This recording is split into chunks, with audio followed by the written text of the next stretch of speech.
నమస్తే welcome to our channel. నేను మిస్సిర్. TV ఛానల్స్లలో అంటే ఏంటంటే తనదైన కామెడీతో అయితే ఒక మంచి పేరు తెచ్చుకున్నారు యాదమరాజు. చాలా షోస్ చేస్తూ అంటే ఇప్పుడైతే కొన్ని ఫిల్మ్స్లో కూడా తను చేస్తున్నాడు. అయితే ఇప్పుడు ఏంటంటే సోషల్ మీడియాలో ఒక వార్త ఏంటంటే బాగా జోరుగా సాగుతుంది ఏంటి, యాదమరాజు అరెస్ట్.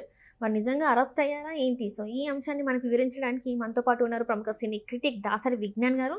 నమస్కారం సార్. నమస్తే. ఇప్పుడు సోషల్ మీడియాలో చూస్తుంటే యాదమరాజు అరెస్ట్ అనేది చాలా వినిపిస్తుంది. నిజంగానే యాదమరాజు మరి అరెస్ట్ అయ్యారా? యాక్చువల్గా ఏం జరిగిందంటే, యాదమరాజు అనే ఒక ఆర్టిస్ట్ మొన్న తన ఇన్స్టా పేజ్లో నేను అరెస్ట్ అయ్యాను అని చెప్పి ఓ పోస్ట్ పెట్టాడు. నా అరెస్ట్ కారణాలు ఏంటో తెలుసా అని చెప్పి ఓ లింక్ పెట్టాడు. అందరూ దాని లింక్ క్లిక్ చేసిన తర్వాత ఏప్రిల్ ఫూల్స్ అయ్యారు. అంటే ఏప్రిల్ ఫూల్ చేయడానికి సోషల్ మీడియాలో వీడియో పెట్టాడు అంటారా? ఒకరోజు అటు ఇటుగా పెట్టాడు, కానీ ఏప్రిల్ ఫస్ట్కి పెట్టినా బాగుండేది నిజంగా చెప్పాలంటే. ఫస్ట్కి కూడా పెట్టాల, కొంచెం అటు ఇటుగానే పెట్టాడు. చాలామంది దాన్ని చూసి ఏదో అనుకున్నారు. అది ప్రాంక్, యాక్చువల్ చెప్పాలంటే ఇట్స్ ఎ ప్రాంక్. సో ఇప్పుడు అసలు విషయానికి వస్తే, ఈయన అరెస్ట్ అయ్యాడు అంటాని నమ్మే వాళ్ళు కొంతమంది ఉంటారు కదా. అంటే కొంతమంది ఏంటంటే, ఇప్పుడు ఎవరైనా మన పుష్ప నటుడు అరెస్ట్ అయినా, అంతకుముందు ఆ చందు అరెస్ట్ అయినా, ఈవెన్ ఆ షణ్ముఖ్ అరెస్ట్ అయినా, ఎవరు అరెస్ట్ అయినప్పటికీ కూడా వీళ్ళు ఏమనుకుంటారు, దేంట్లో అరెస్ట్ అయ్యాడు ఏంటి అనేది తెలుసుకుంటాడు. అమ్మాయిలను మోసం చేశాడు, గంజాయిలో దొరికాడంటే ఎవడు పట్టించుకోడు.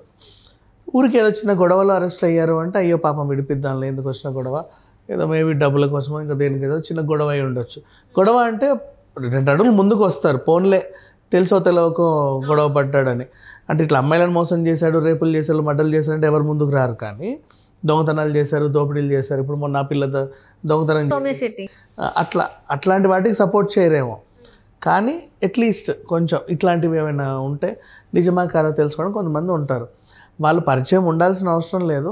పలానా సినిమా ఇండస్ట్రీకి సంబంధించిన వ్యక్తులు అంటే, ఫర్ ఎగ్జాంపుల్ ఇప్పుడు యాదమరాజు అనే మనిషి ఎవరు, ఆయన స్టేజ్ ఎక్కి గెంతే మనిషి, ఎంత కాదన్నా ఈ జబర్దస్త్లను అదనో ఇదనో పటాసులు గిటాసులు ఇవి చేసుకుంటూ ఉండేవాడు.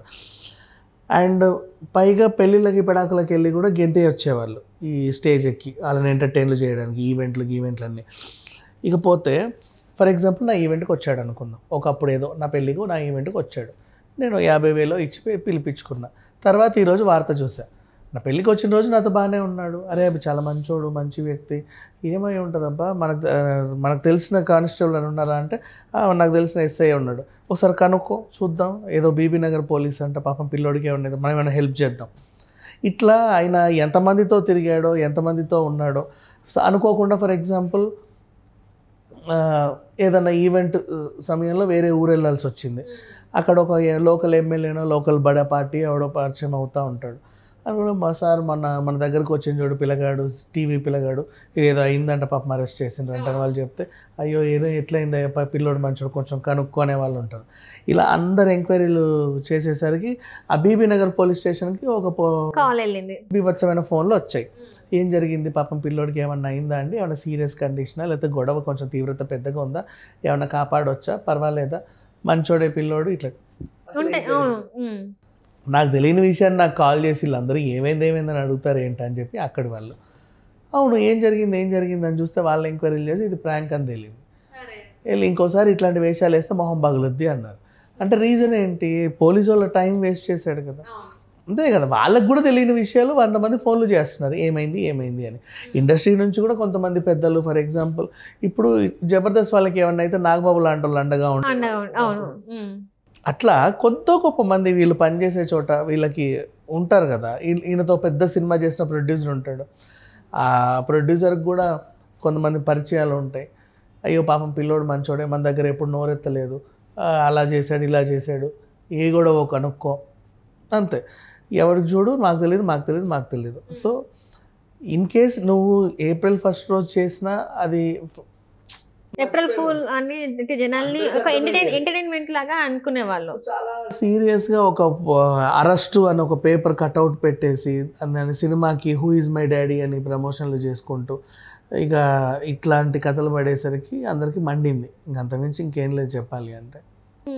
కానీ ఇప్పుడు తనకు ఒక పేరు ఉంది, అంటే వాళ్ళ వైఫ్ తోని తను చేసే వ్లాగ్సే కావచ్చు, ఏదైనా కూడా ఒక లవ్ మ్యారేజ్ చేసుకొని అప్కమింగ్ కమెడియన్స్కి అంటే స్టేజ్ పర్ఫార్మెన్స్ కమెడియన్స్ ఒక ఆదర్శంగా ఉండాల్సిన తను అంటే వీళ్ళు వ్లాగ్స్ చేయాలను లేకపోతే ఏదో వీడియోస్ చేయాలను ఇలాంటి పిచ్చి పనులు చేసి వాళ్ళ కెరీర్ని వాళ్ళే నాశనం చేసుకుంటున్నారు అనుకోవచ్చు మనం.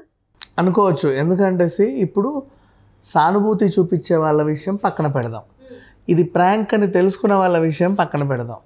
అరెస్టు అనేది మాత్రం బాగా వైరల్ అయిందిగా, అవునా? నెక్స్ట్ ఇయర్ కదా ఒక ఆయనే ఏదో కూడా లేదా మొన్న అరెస్ట్ అయ్యి జైలుకి వెళ్ళి వచ్చిండు అని మాట్లాడుకుంటారు కదా. అంటే అది సగం తెలిసి తెలియని వాళ్ళు మాట్లాడుకుంటే ఆయనకి నెగిటివ్ ఇంపాక్ట్ అయితే పడదు. నెగిటివే, పాజిటివ్ అవ్వదు ఇలాంటివన్నీ. అంటే గొడవ అవ్వచ్చు, నీకు తెలుసో తెలియక ఏదో ఊరు వెళ్తావు, స్టేజ్ మీదకి ఎక్కుతావు, తాగుపోతావు, తాగొచ్చి నిన్ను తోసి ఉండొచ్చు, ఒక చిన్న గొడవ అవుతుంది, అవునా? ఇప్పుడు వాడి మీద నువ్వు నిజంగా పోలీస్ కంప్లైంట్ ఇచ్చి అక్కడికి వెళ్ళినా సరే, యాదమరాజు పోలీస్ స్టేషన్లో ఏదో చిన్న గొడవ అంట కంప్లైంట్ ఇచ్చాడన్నా కూడా మిగతా జనాలు ఎవరు వద్దురా వాడు అట్లాంటి ప్రాంకులు బోల్డ్ చేస్తూ ఉంటాడు. లాస్ట్ టైం కూడా నేనే కాపాడదామని అప్పటిదాకా ఫోన్ చేద్దాం అనుకున్నా, చేసి నేను పిచ్చోడిని అయిపోయినా, ఆడే వస్తాడులే లైట్ తీసుకో అని చెప్పేసి చేసేవాళ్ళు కూడా చేయరు. అట్లాంటి టైంలో ఒక్కొక్కసారి అనుకోకుండా నిజంగా కూడా జైలుకి వెళ్ళొచ్చు, చెప్పలేము. అంటే ఇదిగో పులి అంటే ప్రతిసారి నిజంగా పులి వచ్చినా కూడా నాన్న రాడు, ఇది అదే సంగతి. సో యాదమరాజు అనే కాదు, ఇట్లాంటి వాళ్ళందరూ కూడా వీళ్ళు కేవలం ఈ ప్రాంకులు చేసుకుంటూనే పైకి వచ్చారు. స్టేజ్ కమెడియన్లు, స్టాండప్ కమెడియన్ చేస్తా, జనాలను ఎంటర్టైన్ చేస్తా, ఏవో పిచ్చి పిచ్చి ప్రాంకులు చేసుకుంటూ జబర్దస్తుల్లోనూ ఆ దస్తుల్లోనూ ఈ దస్తుల్లోనూ తెగిరి దునికి లాస్ట్ ఇక్కడికి వచ్చారు.